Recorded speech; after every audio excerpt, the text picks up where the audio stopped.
All right. Good morning, all to agents. This is Kevin Lauren. I'm the Director of Training and Marketing. And today we are going to be doing our fifth and final installment of the new RPA from CAR with Lauren Noack. So we are going to be going over kind of all the loose ends and all the other things that we didn't get to. And of course, be prepared with questions if you have them. So before we get into today's presentation, I want to bring Bill Seitz from Clear Mortgage on the line. Good morning, Bill. How are you doing today? I am doing fantastic. How are you doing, Kevin? Fantastic. Beautiful day and ready for another great webinar. Today is a beautiful day. Yesterday, not so much. Not so much. It was cold as heck, huh? It wasn't too cold, but it's just gray and kind of ugly and drizzly and weird. But that's how it was. That's how it was here. Yeah, it's nice to see that things are changing, though. We need it. We need to have a little bit of that. Oh yeah, not bad. And I apologize, Bill. I just was having a little computer trouble this morning, so I won't be able to bring up our weekly wins. But you can tell us all about what happened. We'll do that. Yeah. Good morning, everybody. Happy Wednesday.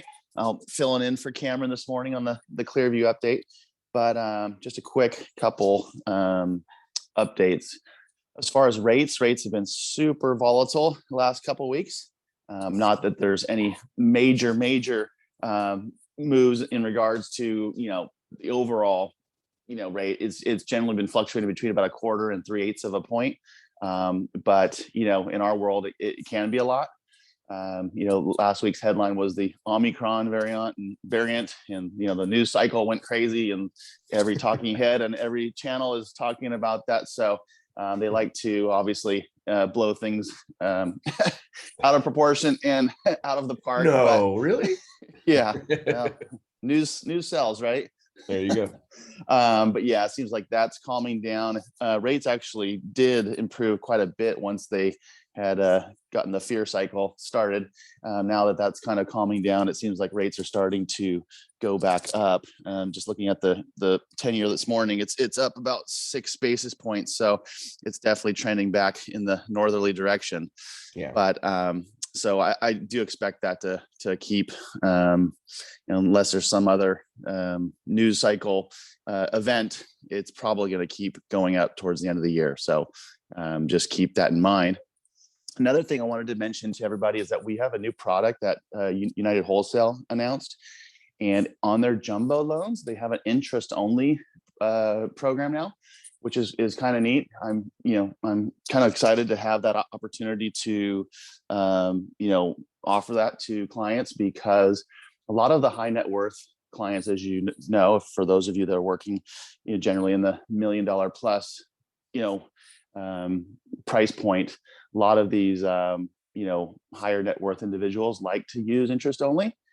They have a different philosophy on money and how they utilize their money.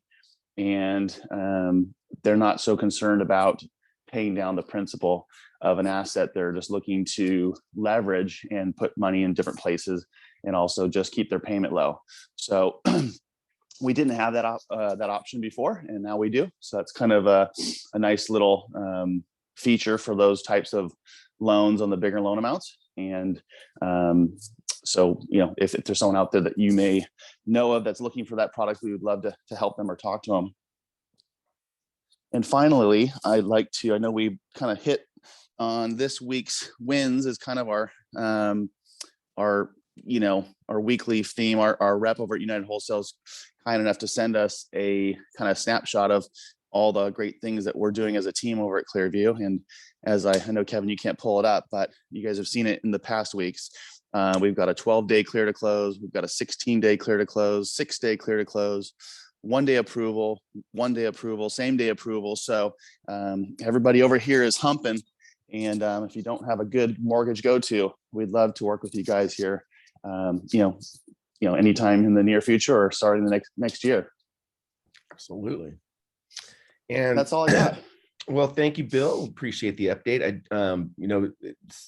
Refis are still, a lot of people still haven't taken advantage of refis. So that's a good thing to, get out to some of your clients and say, hey, if you're thinking about it, don't wait anymore, because the writing's on the wall, right? Well, not only that, I mean, this time of year when we're, gearing up for Christmas, we've got, extra bills. It seems to be always the end of the year, whether we've got to pay property taxes or we've got just things that are looming, and Christmas and all the holidays.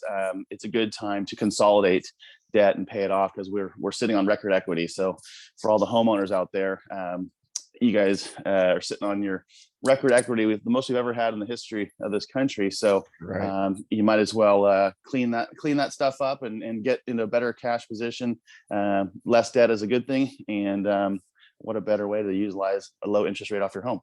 For sure. I did that, Bill. Yep. No, it's the beauty of it. For sure. I think I've done 2 refis in the last year. Yeah, well, you did some home improvement, which is just appreciating the evaluation of your home. So that's another key thing. It's very low cost to do the additional improvements, if that's something on the list. Always on my list. My house is constantly in need of improvements. Yeah, living near the ocean, it's a battle. Always. Well, very, very good, Bill. Thank you so much for the update. Appreciate it. And also we have 2 new recruits that are on the line with us, Natalie Burrell and Pooja Lakia. So welcome to you guys. It's great to have you guys as part of the team, and looking forward to working with you. So now we're going to get into the bulk of our presentation, and we're going to bring Lauren Noack on the line. Good morning, Lauren. How are you today? Good morning. I am doing well. Thanks for having me back. All right, absolutely. So Lauren is our compliance manager, as well as our go-to TC. She's the owner of TC Advantage, and she is the person to go to if you need a TC for alter That's the ideal scenario, right. For sure. So yeah, let me pull this up here and yeah, you should be able to share your screen. Present my window. Unless I broke it. No. No. Let me see. Okay. Perfect. So yeah, so I will just jump right into it. This is going to be part 5 of our series, like Kevin had mentioned. So first, before we kind of get into that nitty-gritty, I want to make sure that everybody is able to access the copy of the new contract. The plan is for this to this new purchase agreement that we've been talking about, the 7 other purchase agreements that are also available through CAR, and then all of the 63 ancillary forms that are being revised or updated or created, that they will all be available starting next week. So that is the plan. They should be available in zip forms or in Glide for access. They told us the week of the 14th. The 14th is a Tuesday, so it who knows, when you might find it, but next week is the plan. So until then, you can view copies of what will be coming out, and I think even better, the option to view the redlined copies, which will show you in red what has been changed or added to all of those additional ancillary forms. So to do that, you just go to car.org. You click on Transaction Center up in the top bar there. Then you'll navigate to standard forms. You'll click on the link that says form revisions and new form releases. And then you'll click on, there's 2 hyperlinks there. One is for a copy of the RPA draft. And then the other one right underneath that is for the December new and revised forms release. So that's the one that will include all of the other additional forms. It will also include a quick summary of what to expect. And yeah, those redline forms, I thought those were really helpful. Yeah, I thought so too. And so let me see here. It looks like we are, oops. I'm lost my photos again here. Hang on. I know how it is. Let me see here, just a sec.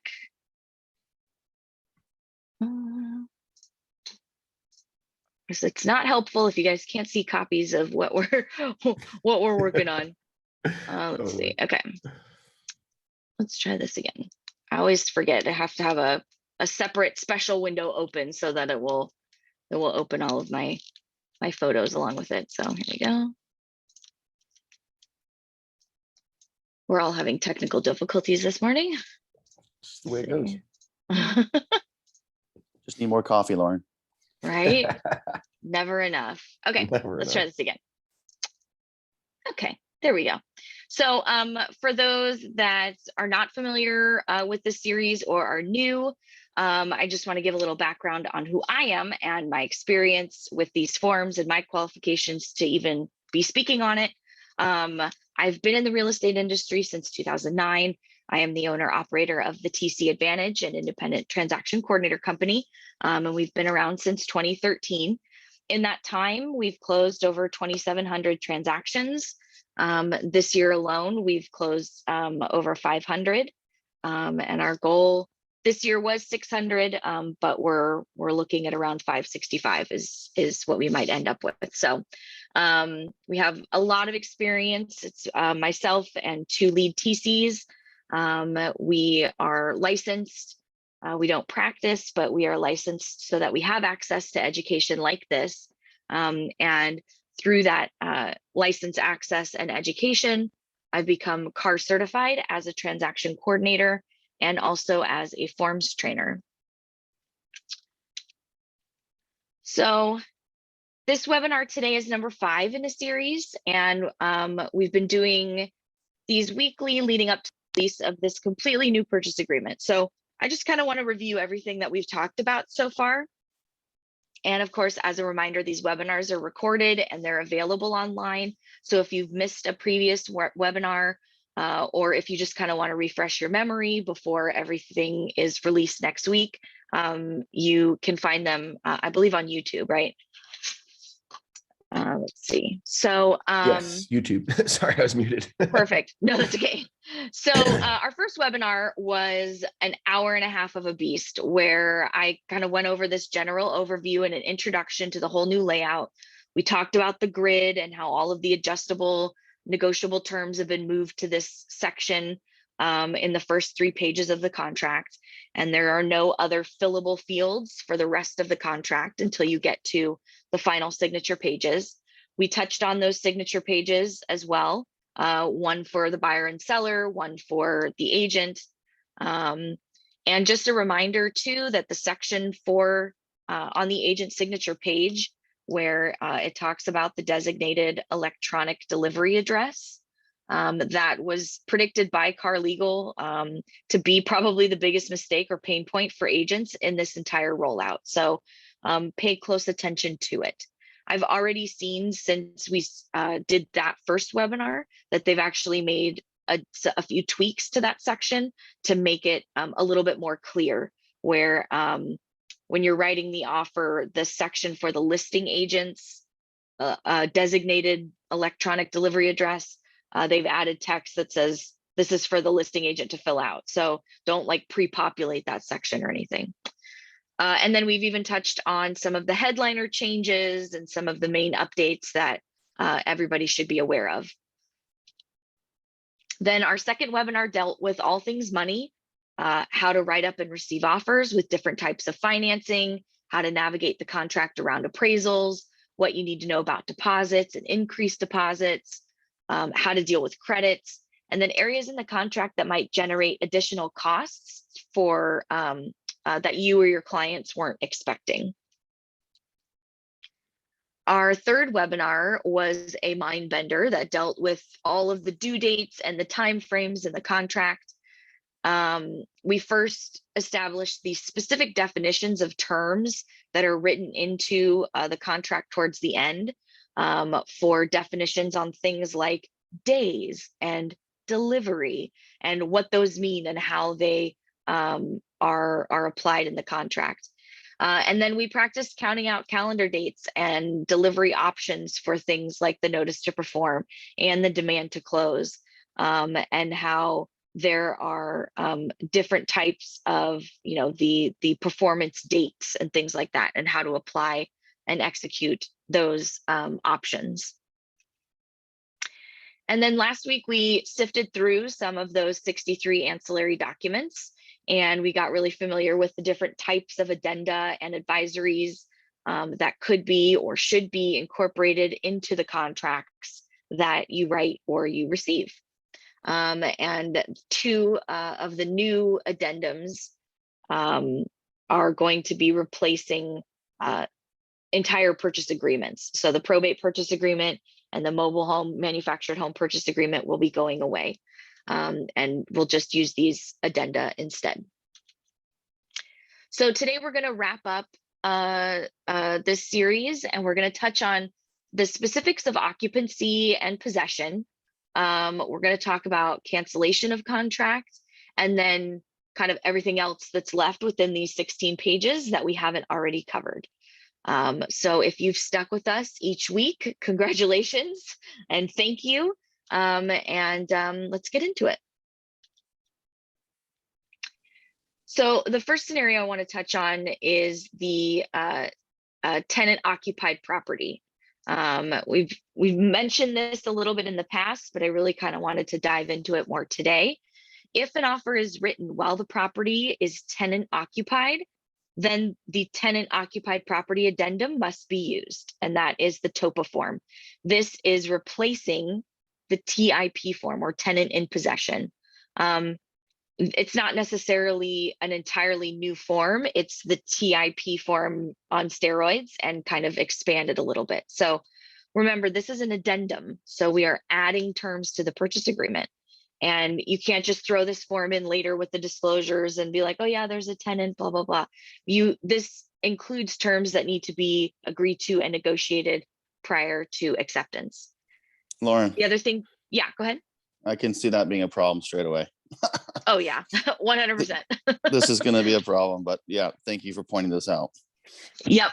One of many, but this is going to be kind of trial by fire. It's going to be an interesting week next week. So so the important thing to note is that even if the tenant is leaving and the property is going to be delivered vacant, you still have to use this form.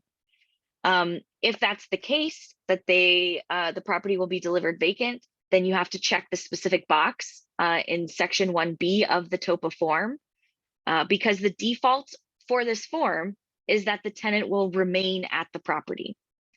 So you have to designate in the contract if there is currently a tenant, and then you use this form to explain if they will stay or if they will leave.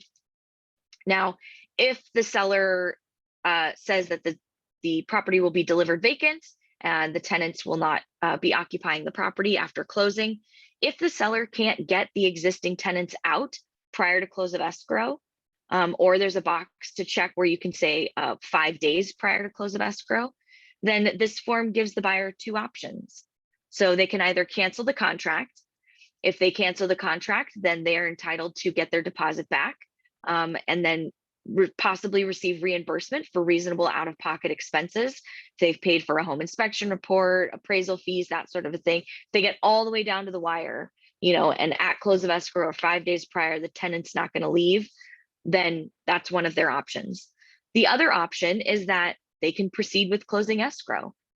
If they do this, then the buyer waives any claim for other damages or compensation that might develop from that tenant remaining in possession. So for example, if they have to go through, a court eviction process or, anything like that, if the buyer decides to take that on, then they cannot have any claim for damages from the seller for that. So if the plan is to not deliver a vacant property and the tenant is in fact going to stay in possession, then there are some additional terms and disclosure requirements that this addendum adds. You can check a box for the income and expense statements and the tenant estoppel certificates to be included in this additional disclosure list. But the standard ones that are included by default and not optional are rental service agreements any surveys, plans, engineering documents, anything that the seller has in their possession, permits, documentation of any structural modifications, those are all required to be provided to the buyer by the seller. And so then if you don't check the box for income and expense statements or the tenant estoppels, then they're not required. Also, language was added regarding the tenant estoppel certificates that if the seller receives, so these are additional disclosures, and so they fall under the timeline requirement of the other statutory disclosures the seller is required to provide. So the default in the contract is that the seller has 7 days to get all of this information. Assuming that hasn't been changed, if after 7 days, if the seller hasn't provided this estoppel, but it comes in after that point, the seller still must provide a copy of that estoppel to the buyer. So it's not really like, oh, I couldn't get it back in time or anything like that. It's when you get it, you have to give a copy to the buyer, which you would think is self-explanatory and obvious, but the fact that it had to be written in here kind of tells you all you need to know about it. So the other scenario for occupancy is where the actual seller remains in possession for a set period of time after closing. If it is for 29 days or less, you can use the SIP form, which is the seller license to remain in possession addendum. Or if it's for 30 days or more, per California law, a tenancy relationship is now established. So you have to use the RLAS, or residential lease after sale. This is probably one of the most common mistakes I see with this seller remaining in possession is agents will do, oh, it's just 30 days, we'll use the SIP. No, as soon as you hit that 30-day mark, now your tenancy laws kick in. So either way, the forms in the contract clarify that the seller is required to give the buyer a copy of the keys and any other items needed for access. So like the gate opener, like the little key fob or the remote, that sort of a thing, whether the seller is staying or not. So at close of escrow, the buyer needs a copy of those items. There is an option on the SIP form for it to be copies to be provided to the buyer after that shorter time period for possession ends, but the default is that copies need to be provided to the buyer. It's also recommended and laid out very clearly on these forms that both parties should consult with their insurance providers as well as a California real estate attorney, because you are dealing with this sort of tricky liability scenario of what happens if, the seller hurts themselves and they aren't the owners of the property anymore, but they're not tenants. And so where do you go? And these are all things that everybody always assumes it'll never happen to them until it does. And so it's always a good idea to recommend to your clients, whether they are the ones staying or allowing the seller to stay, to speak to these professionals, especially for sellers staying 30 days or more. With any kind of eviction moratoriums, we've heard crazy horror stories of sellers that remain in possession and then don't leave. And then the buyer is like paying this mortgage on the home they can't occupy, and they have to go through this whole eviction process. But now because of the pandemic, the courts aren't always open and it's a whole nightmare scenario. So I don't want to traumatize anybody. I just want everybody to be informed of, operating on the worst case scenario and protecting yourself and your client in those situations. And then also buyers. And I was just going to say, don't try to be the attorney, No. Definitely have these people consult somebody that, that's their job. Exactly. So, yeah. And the buyer should also make sure that their lender is aware of any seller possession after closing, because that could also affect the terms of their loan. So we always want to make sure everybody's on the same page and in the loop, and we're not trying to be sneaky after close or anything like that. So be upfront, get it in writing. Good point. So now the as far as possession goes, now we'll talk about the condition of the property. And so this section of the contract is section 7B. And this is where you'll also find terms stating that the property is sold in as-is condition. If you have a client that like loves for you to rewrite that, or you've just gotten in the habit of rewriting those terms in the contract or counteroffers, this is where I would direct you. So that is not necessary. But new language has also been added that now gives the buyer a remedy for when escrow closes and the seller has decided to leave all of their crap behind. So this section in the contract says that the buyer has to deliver a notice to the seller that gives them 3 days to come and get their junk. And when I was taking the forms trainer course, the CAR legal attorney mentioned that they'd probably more likely than not be drafting up a letter, and they would have that letter available in the sample letter library, which is in Zip Forms or Glide. It's a really powerful resource for agents. If you, at the end, if people still want to know how to get to there, I can kind of show you guys how to navigate to that area. But it's a great section of letters drafted by the CAR legal attorneys of, you know, if you want to rebuild your fence, there's a letter there that you can give your neighbor. If you, you know, have certain, this is also where you'll find acting against the advice of your broker.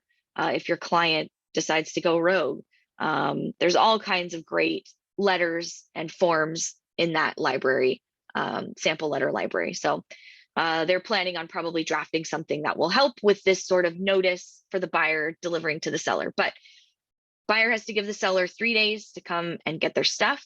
If the seller doesn't respond or doesn't comply, and the buyer ends up having to pay for these items to be removed or incurs any other type of cost because of these things left over by the seller, then they have the option to potentially bring legal action against the seller to recoup these costs. So it's a new element and of the contract. It's going to be interesting to see how this plays out because there's a lot of questions that come up with the execution of this. How does a buyer serve this notice after closing if the seller maybe leaves the state? Or how's the buyer going to get that information to the seller? Because now is it the agent's responsibility to deliver and be this go-between for this information? Once escrow closes, your agency agreement expires. So who's responsible for that? Do you give it to escrow? There's a lot of kind of execution area that that will be interesting to see how that kind of gets navigated. But keep in mind, let your sellers know if, you know, that this is an option, that the buyers can come after them for the costs if they don't take all of their stuff with them. Okay. So now we spent all this time talking about how to get into contract with this new purchase agreement. Now we're going to talk about how to get out of it. The first thing to note is that the cancellation form, which is the CC form, has been revised. It is now 2 pages. And that's really only because they kind of broke apart and added more explanation about the terms that are already in there. But it tries to make it a little bit more clear. This has always been a 2-part form. The first half of the cancellation form is to cancel the contract. It only needs to be done by one party. That can be unilateral cancellation. So, and then the second part is that is for the deposit. So this is an agreement on what to do with the money. If there was never a deposit put into escrow, then you can stop here. The contract is canceled and you can move on. But because this section involves funds and money, it requires mutual agreement. So you need signatures from both parties to be valid. The thing to note about the top section is that the reasons that they give for canceling, you know, your kind of A through F options are pretty vague, but you really should have a specific and a valid reason for canceling. The contingency removals or the contingencies written into the contract operate on a good faith basis.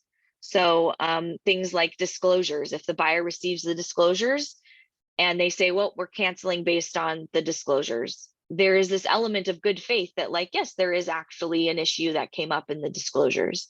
You don't have to really prove it with evidence and sort of thing. So it's sort of that good faith element.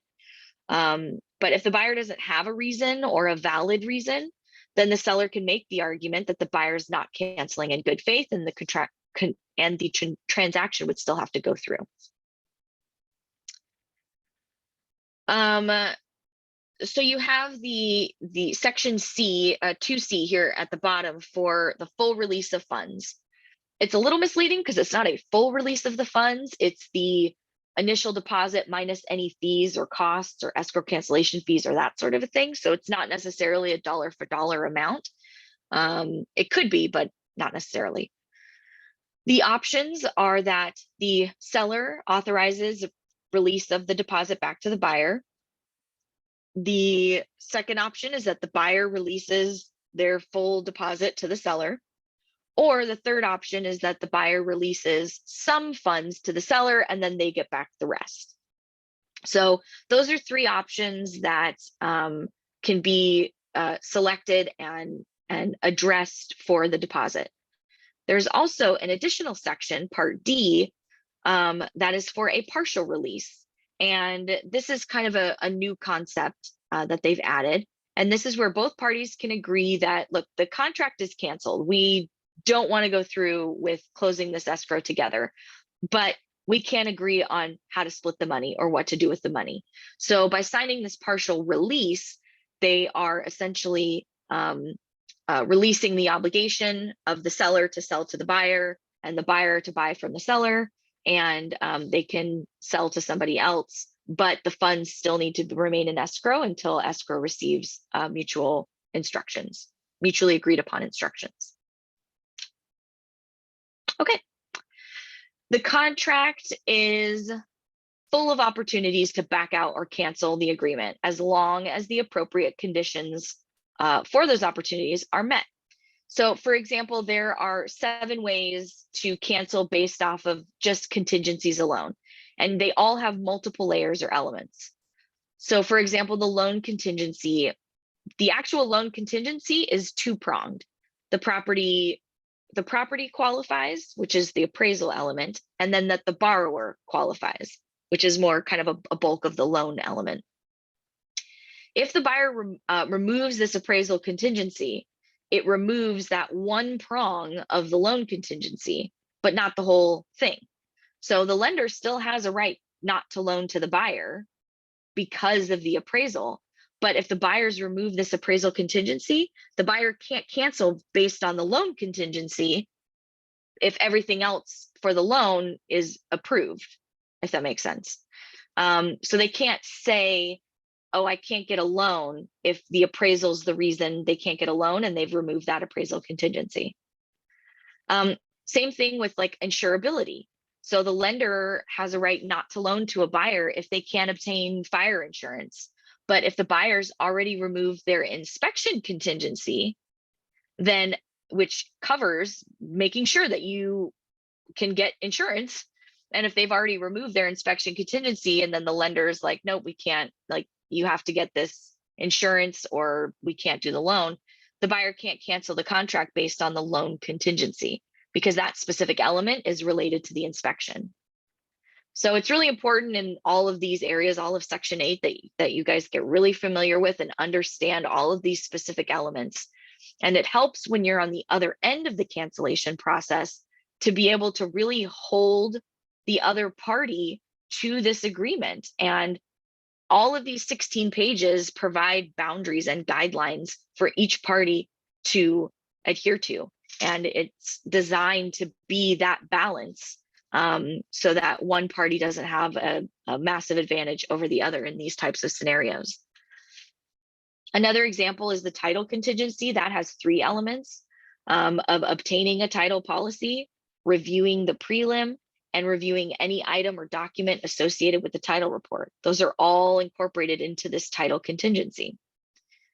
Then it's also important to note the buyer can cancel. They have a right to cancellation if they aren't willing to assume any sort of lease or lien obligation that comes out on the title report.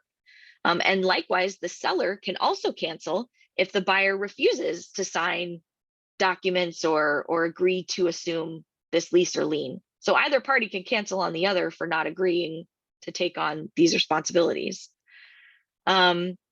And then part of the contingency for the seller to review the seller documents and what that they provide includes receiving completed copies of all of these statutory disclosures. So what are the statutory disclosures and what does that mean? The contract is so long, mostly because it really goes into explaining and defining all of these specifics. The main statutory disclosure is the TDS, the transfer disclosure statement. There are exemptions from this disclosure. This is a state required disclosure, but the exemptions are things like REO, sellers, probate, and then some specific instances of successor trustees. So, but for the most part, all transactions require this specific disclosure. And the contract really defines what it means to provide the buyer with a completed version of this disclosure.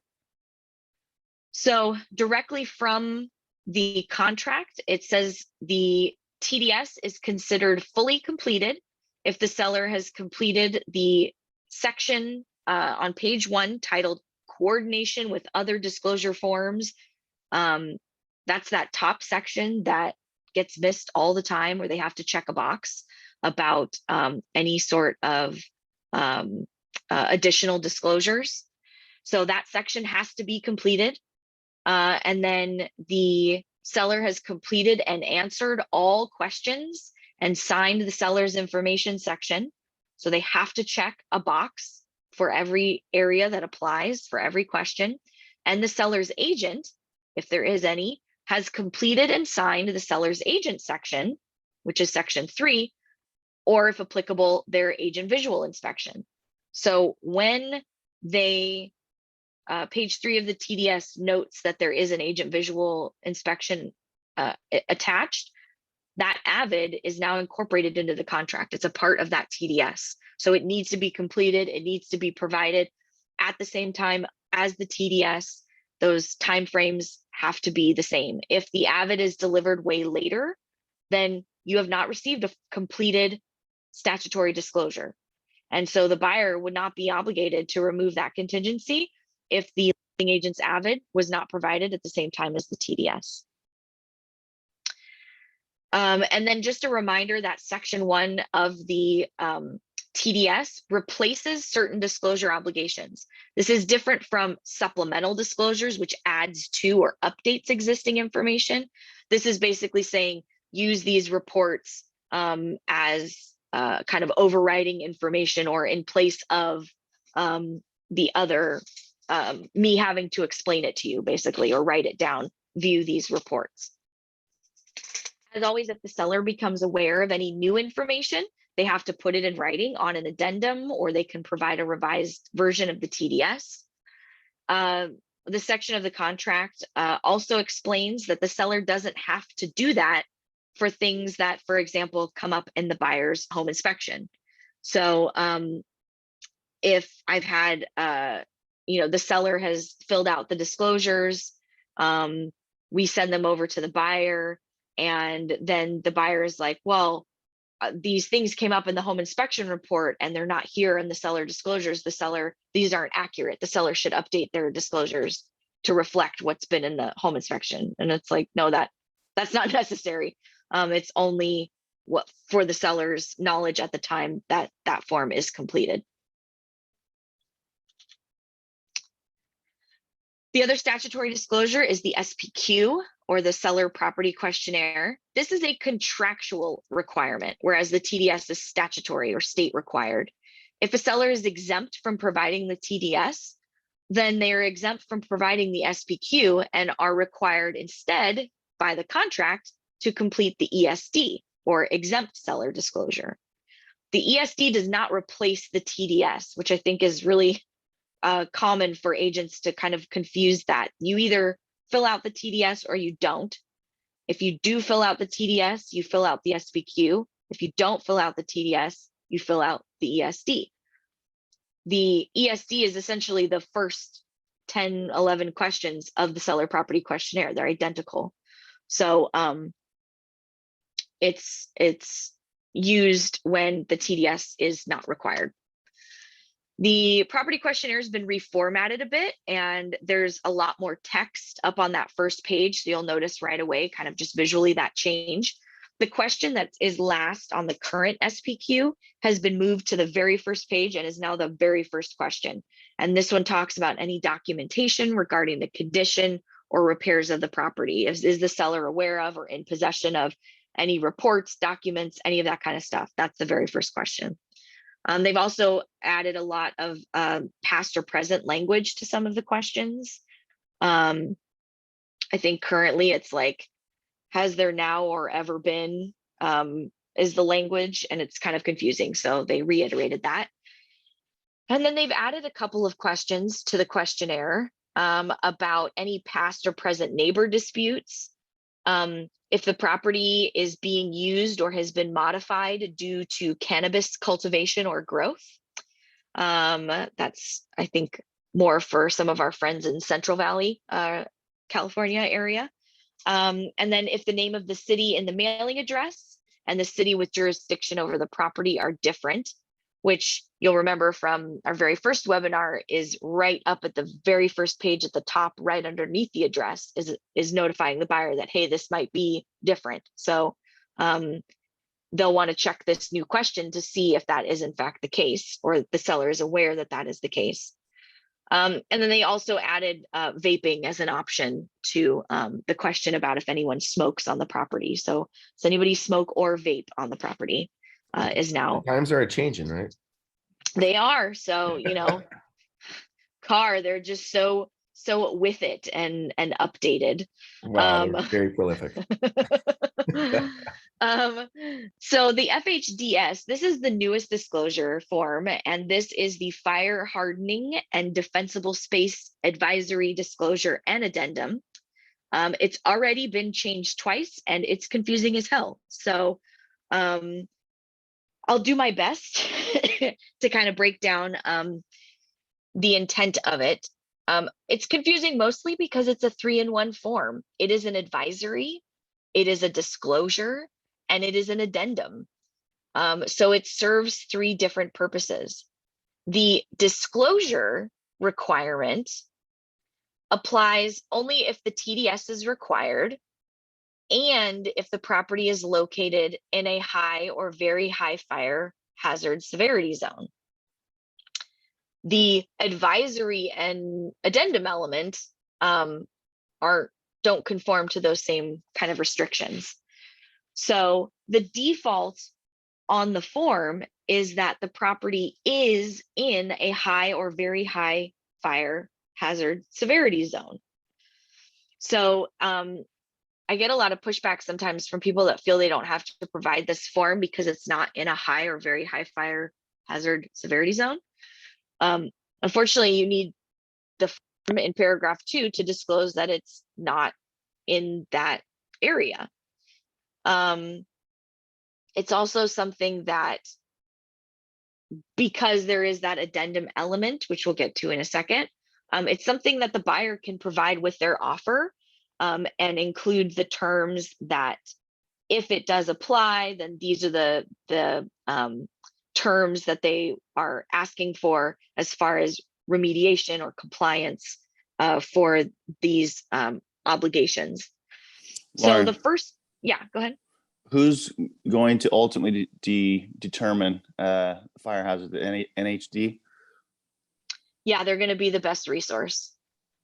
So you'll want to view that natural hazard disclosure report, which you'll see is the next statutory disclosure anyway. So that is a requirement. I always recommend to my agents, order the NHD when you have the listing. As soon as you have that listing, order the NHD, and then you'll know right away. And so No, that's good advice, because I think a lot of agents make, oh, like you said, like, oh, it's, it's not in a fire hazard zone, but they don't realize that it might actually be that, determined that it is for other reasons maybe that aren't clear to you.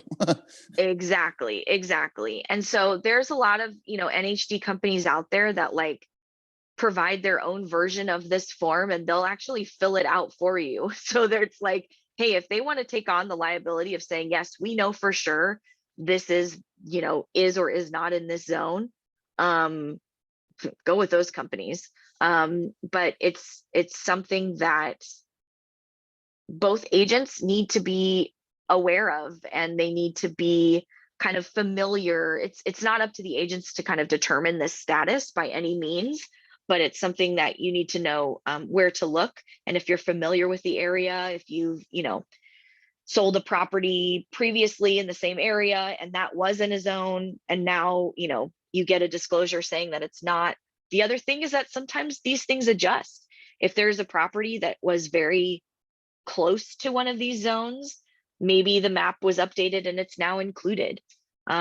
So if you can verify this information or get confirmation from a third party, I suggest that you do it. That's As good far as advice. the details of the property go, the first paragraph is the advisory part. This gives all the information to both parties about what fire hardening is, what it's all about, what defensible space compliance is, where they can get more information on it, some links to websites that will show the actual map to find out if the property is or is not in this zone. And so that's why it's always a good idea just to use this form for all transactions, because here's the information, and then the form will say, oh, it's not in this zone. Great, now I have an advisory so I can verify and double check. The second paragraph is where the seller actually discloses if the property is not in one of those zones. They have to check the box saying it's not. The third paragraph is filled out by the seller, and this discloses to the buyer of the property's fire vulnerabilities, if there are any. So if it's like single pane windows or like, wood shingles or things like that, if none of those items apply, then they don't have to check any of those boxes. But the seller does have to disclose to the buyer if any of those vulnerabilities exist. And then the final paragraph is the actual addendum to the contract. And again, we're adding terms. So both parties need to sign it and agree to the compliance requirements that are incorporated into the contract because of this property being located in a specific zone. So the default is that in this paragraph is that there is no local ordinance, that the seller or the buyer, there's nothing needs to be done. It is in this hazard zone, but there is no ordinance saying that you have to maintain it or take care of it or anything like that. And the seller also has no obligation to bring the property into compliance unless there's a local mandate to do so. So the seller, if there is an ordinance, the seller can say, okay, buyer, there's an ordinance, but you have to pay for it. I'm not going to pay to have my hillside cleaned. I'm out of here. And so then the buyer has to say, okay, we'll pay for that cost and we'll be responsible for compliance in that area. Or they say, no, seller, you have to do it. So you can see where there's this element of a possible additional costs, and two, negotiation of like, hey, who's going to pay for this? And the buyer then has like 1 year to make the property comply. And so there's a lot of additional information in this final paragraph of this required disclosure and addendum. So there are very few spots in the state that make it a requirement of closing, but they are typically like a requirement of ownership. And then it also requires the seller to provide evidence of any compliance. So if they're like, oh, I just had my hillside cleaned, or cleared, or whatever the other, compliance ordinance is, then they have to provide the buyer with evidence of that. Do we have any questions so far on these? I feel like I've kind of gotten far into it. Let's see. I don't see any questions. Okay. So the other element of the statutory disclosures is the NHD report. There used to be, well, it's the natural hazard disclosure statement. It used to be a CAR form, but nobody used it. Everybody was using third-party vendors anyway. So CAR got rid of this form, I think 2 updates ago or 2 releases ago. And so this statement is the actual signature page that everybody signs that comes with the full NHD report. So the statement part of it is really kind of what's required. The lead-based paint disclosure, this is its own specific requirement and disclosure. The only thing really changing about this form and the requirements is the form code that's associated with it.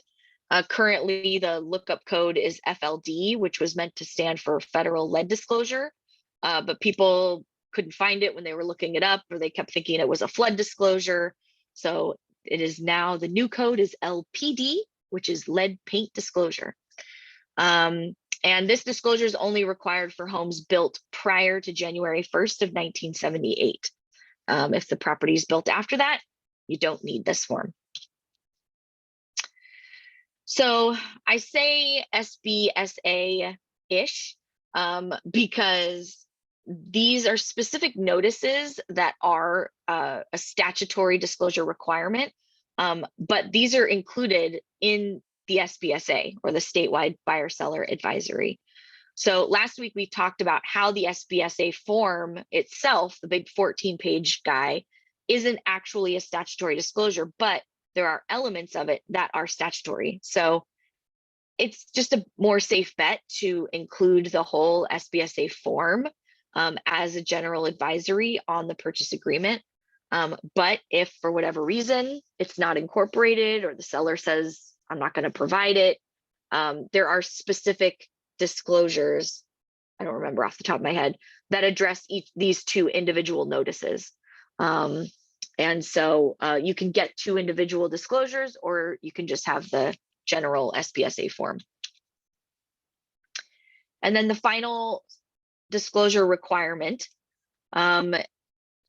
it confuses a lot of people, because for a long time, the only option for using this CAR form associated with the seller FERPTA requirement was for the seller to actually fill out the form with their social security number. But a few years back, it was updated. So now the default is that the seller is giving the buyer this affidavit saying that they are a non-foreign seller, they are exempt from the tax withholding requirement, and that they will provide evidence of that exemption to escrow, which is their social security number or their TIN number. And then escrow will provide the buyer with a qualified substitute. So that's essentially what this form is saying. A lot of people aren't really familiar with what this element is. And the issue now is that people have kind of gotten into the habit of just, oh, escrow will provide this substitute with the closing package. But it's actually a statutory disclosure. The seller is supposed to provide this information to the buyer, and by the same token to escrow, within the same timeframes as the other disclosure document due dates. So within those 7 days. Basically, the California and federal law says that if seller is a foreign entity, then I think it's 10% of their proceeds have to be withheld and filed and paid in taxes to the government. So in order for the seller to not have 10% of their proceeds withheld, then they are telling escrow, hey, no, I'm non-foreign. I'm not a foreign entity or a person. Here's my social security number to prove it. And then escrow goes, okay, now we have this on file. We won't withhold it. If the scenario is the seller says, oh, you don't need to withhold the funds, I'm not foreign. And then the buyer moves in, and 6 months later, they get a bill from the IRS going, hey, we need this withholding. The seller was a foreign entity. And the buyer's like, no, they told me that they weren't. This form is that evidence that says, and the form from escrow that says, look, they provided us with this information saying that they weren't responsible. If you don't have that, the buyer's liable for those withholding funds. So it's complicated and it's so important, and people screw this up all the time. So this is a requirement for the disclosures and should be provided within that same time frame. Okay, so that sort of touched on the specific disclosures that are now incorporated if a either party is to cancel based on review of those documents. Those are the documents that kind of apply to that ability to cancel. And so the rest of these things that we're going to touch on are just kind of the everything that's left in the contract, essentially, that are kind of bits and pieces that are important to know and to understand in the contract. The first one is kind of like a fun little factoid that I was interested to learn, that legally the buyer's agent does not have to give a copy of their agency disclosure to the seller's agent or the seller. And the same way around, the seller's agent, listing agent, doesn't have to give a copy of their agency form to the buyer. It's just one of those things that we've all kind of gotten in the habit of doing, but it's not part of the contract. You don't have to have it, essentially. I don't know that that's going to go away anytime soon from kind of people's method of operation, but I just thought it was really interesting that, like, oh, you don't even need that. The other little tidbit I'll add is initials on every page of the contract actually have no effect on the contract being binding or not. It's just the signatures. So Interesting. I thought that was interesting as well. Yeah, for sure. And just a quick note from John Espinosa. He says, our practice is to only reveal the social security number to the escrow, not to the buyers. Yep, exactly. So, great exactly. call, John. Thank you. That's a best practice. Nobody wants that social security number anywhere in their email, in their documents, anything. Let that be escrow's deal. The thing you do need to make sure of, though, is that it has to be an independent escrow company. If they are broker owned escrow, then they cannot be the source of that verification. And you would have to go an additional step, typically to the title company, and have them do an affidavit and verify that information. So it's important to know when you're opening escrow, hey, do you guys provide this? Because waiting until escrow's closed and going, hey, this isn't in the closing package, and then escrow goes, well, we don't do that, then it's like, oh, great. Yikes. Now everybody's in trouble. So find out this information earlier. This is evidence of representative authority. So we've talked previously about representative capacity. If the buyer or the seller is an entity, a trust, a corporation, an estate, they are signing as a representative of that entity. And so a requirement in the contract that very often gets overlooked is that the authorized signer has just 3 days to deliver to the other party and to escrow verification of their authority. So sometimes what we'll see in the case of like a trust is that we'll ask for a copy of the trust cert or the verification that says, okay, you sign this form saying I'm acting in representative capacity, but like you need to back it up. You have 3 days to show us that, like, yes, you are in fact these designated signer or the member or whatever. And so escrow also sends a copy of a trust certification to the party to like fill out. And then sometimes the party will try and provide that to us as their own evidence. And then it's like, you just filled this out yourself. So you're saying, here's the proof. I wrote my own doctor's note, basically. Like, so you have to make sure that what you're receiving is valid and that there is an actual specific trust cert. You can get, court orders, not court odors, power of attorney, corporate resolution or minutes saying, yes, this person is the authorized signer for the corporation or anything like that. So these are things that, again, if this isn't done within the time frame designated by the contract, then you can deliver a notice to perform. And if they do not perform, then you have a right to cancel. So there are a ton of little elements like this where if you are looking for ways to get out of a contract or to cancel, or you don't want to get canceled on, the other side is like chomping at the bit to get out of this, make sure that all of these things are buttoned up tight. The home warranty element of the contract, there is a section on the grid where you kind of fill out who pays for it and what the cost is and who the company is and all that kind of stuff. But the bulk of the terms in the contract are on page 7 and 10C. And that just says that the buyer chooses the coverage. Regardless of whatever optional coverage you listed, the buyer picks the coverage. And if that coverage exceeds the amount allocated in the grid for the seller to pay, then the buyer pays that cost. It's written into the contract, nice and easy. You don't need addendums anymore to fix that. If the buyer waives the home warranty option, they still are able to purchase one through escrow at their own expense prior to close of escrow. So make sure that this gets communicated. If in the contract it says we're waiving the home warranty, but verify with your buyer, do you still want to buy your own? And make sure that the necessary parties are aware of that. And by necessary parties, I mean your TC. We're the ones that have to make sure it's in there and ordered. The other element is a section in 11M that talks about the known material facts. And this just kind of explains the seller's required to disclose to the buyer. Again, this is kind of common sense.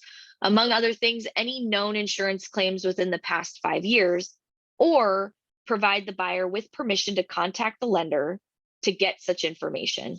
And in order, providing that permission can be done on the CAR form ARC, or authorization to receive and convey. So this used to be the clue report. It's a little bit easier than dealing with the clue report. And so this, now, baby, but oh, really? So yeah, I think it's definitely an option. The seller does have to disclose this on the SPQ, I believe. So they can also provide this and just say, here, go crazy, go ask people for, the last 5 years of insurance claim history. Right. And then one quick question from Ann Harris. For contracts written this week, do you want us to use the old forms or? Only the old forms are going to be available. Got it. So it will be, use it until you can't. You will open your zip forms or Glide one day and it will be the new contract. So you won't be able to use the old one. You don't need to rewrite any existing contracts. If something opens this week, we don't need a new contract next week, but it's not available right now to use, only to view. Got it. And the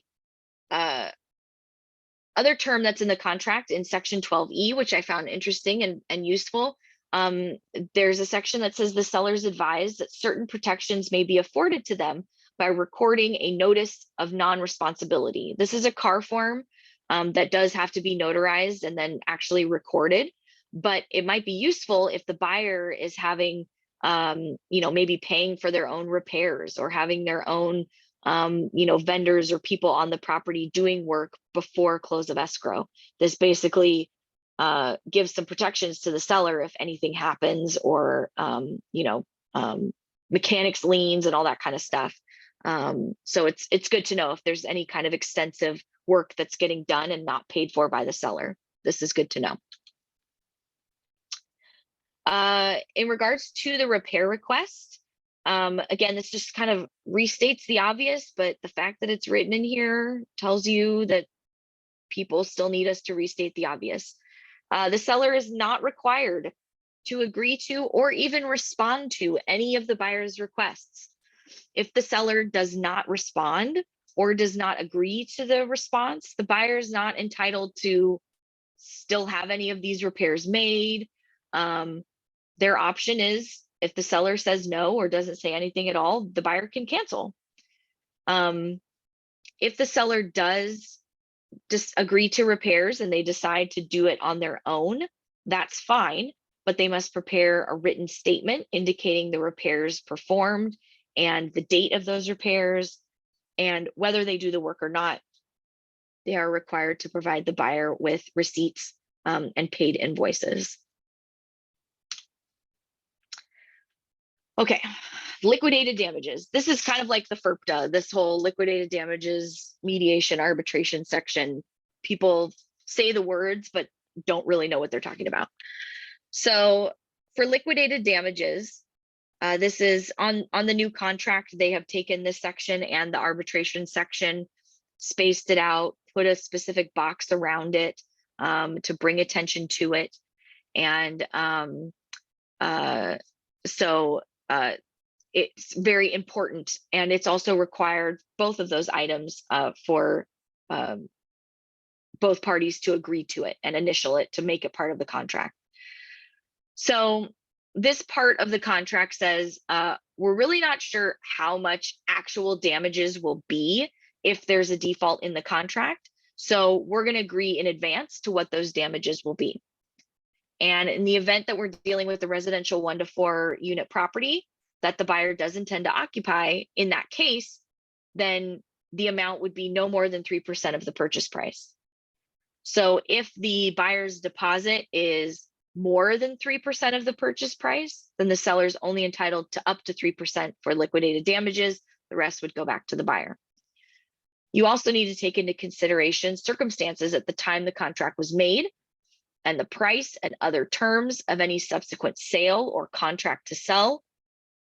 It has to be the same. So if the property cancels and the seller wants to collect liquidated damages, but within 6 months of that transaction canceling, they then sell the property at a higher price, the seller may not be entitled to any liquidated damages because they got more money than they would have the first time.